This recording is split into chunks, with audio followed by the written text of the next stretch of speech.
Hey, Tom, my old friend. Long time no see. I hope you forgive me for contributing to this discussion with this short video. I'm kind of pressed for time. I've got a presentation to give in an hour in Japanese, and I need a little more prep time. So I'll try and just address the things that have come up in this. A couple of things, the Insurrection Act of 1807, and then the Posse Comitatus Act of 1878. For those of you that don't know me, Tom and I are old friends. We were classmates in high school. Tom was smart enough to go to college and join the Air Force. I was not quite so smart.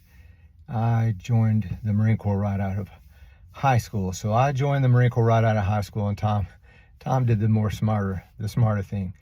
My background is in history mostly. I've got, I got a ton of education in all of that. History undergrad. I've got 2 seminary degrees, Master of Divinity, Master of Theology. I've got a master's in applied linguistics. I got a PhD in history, and I've taught history a bunch. And so anyway, so that's my background. I'm also nonpartisan.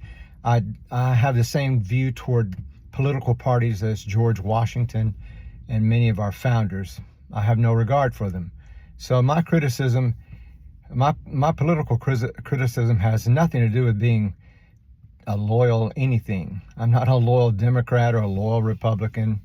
I'm trying to be a loyal American. So anyway, two things actually. So the Insurrection Act has been used a lot, probably 30 times. I'm guessing this is just off the cuff.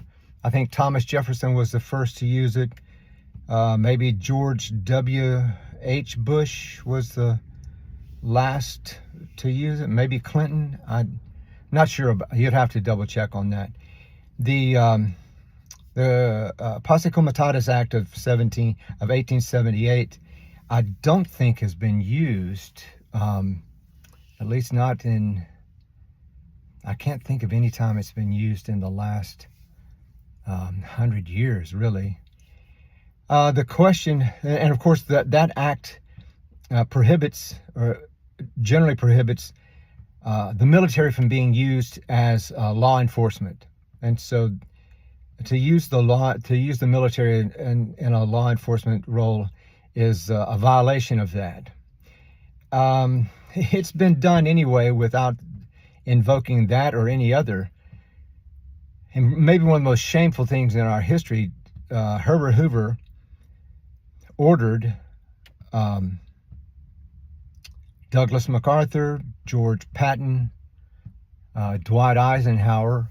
Patton and Eisenhower, I think, were majors at the time. In July of 1932. Well, prior to that, and you'll find this hard to believe that our government would screw its military, but soldiers from World War I were promised a bonus.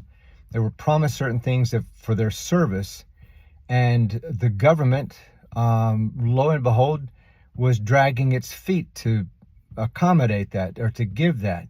So the Second World War ended in 1917, and so went into the 1920s, and still no bonus, still no.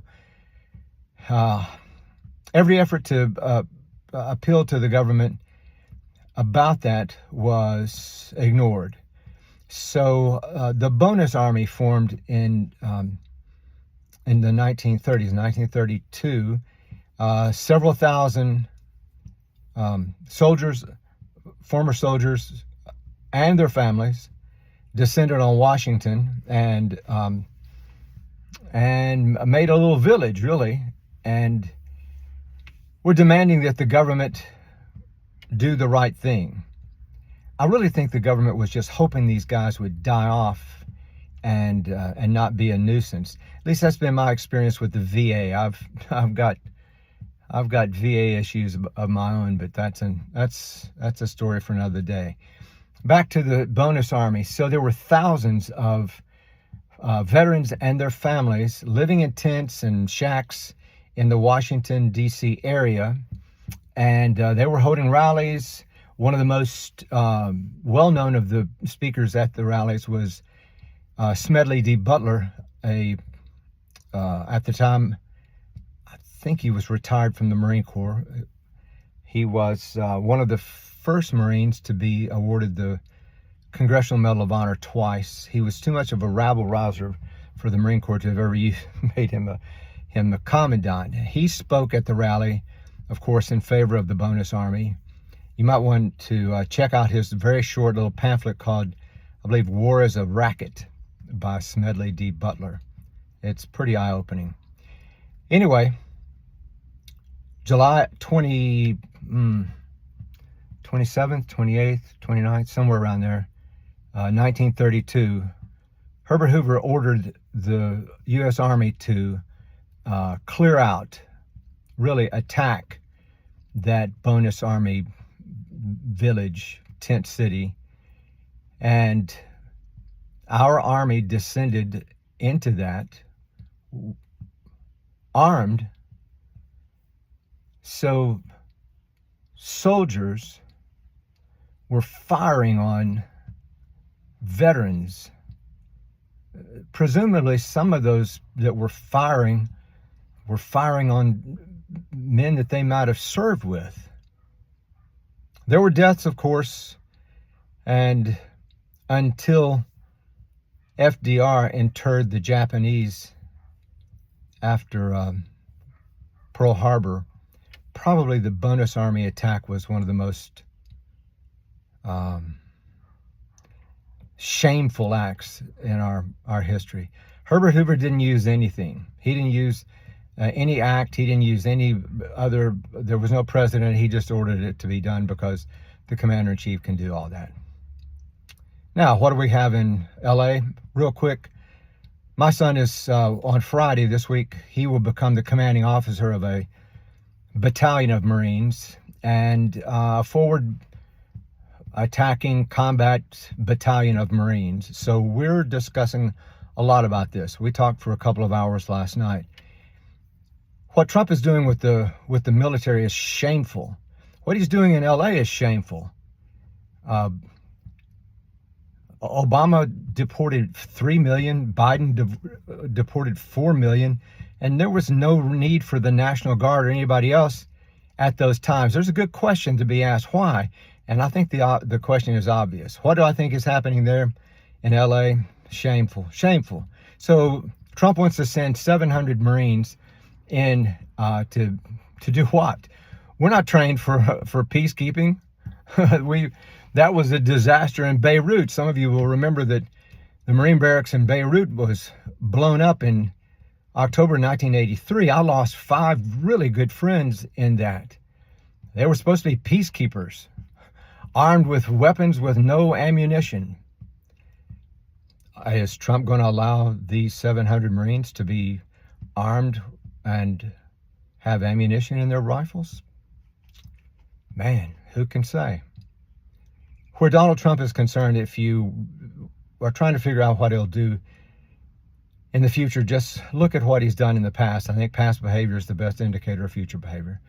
So, 700 Marines, it's like you needing to crack an egg and you use a sledgehammer.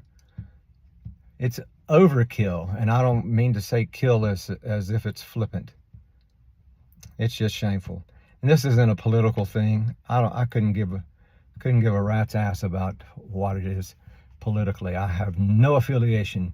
I only want good government. I want honor and integrity and virtues that our country has been founded on to exist in our national behavior and our international behavior. Okay, this is way longer than I intended it to be, and I've got to get moving. Tom, thank you for including me in this, and I've apologize for the length. If you watch this and you want to comment, you can, but I'm not going to waste my time reading any comments. I got a really busy day. I don't mean to disrespect anyone, but I got a really, really busy day. So, Tom, take care, and I'll see you next time.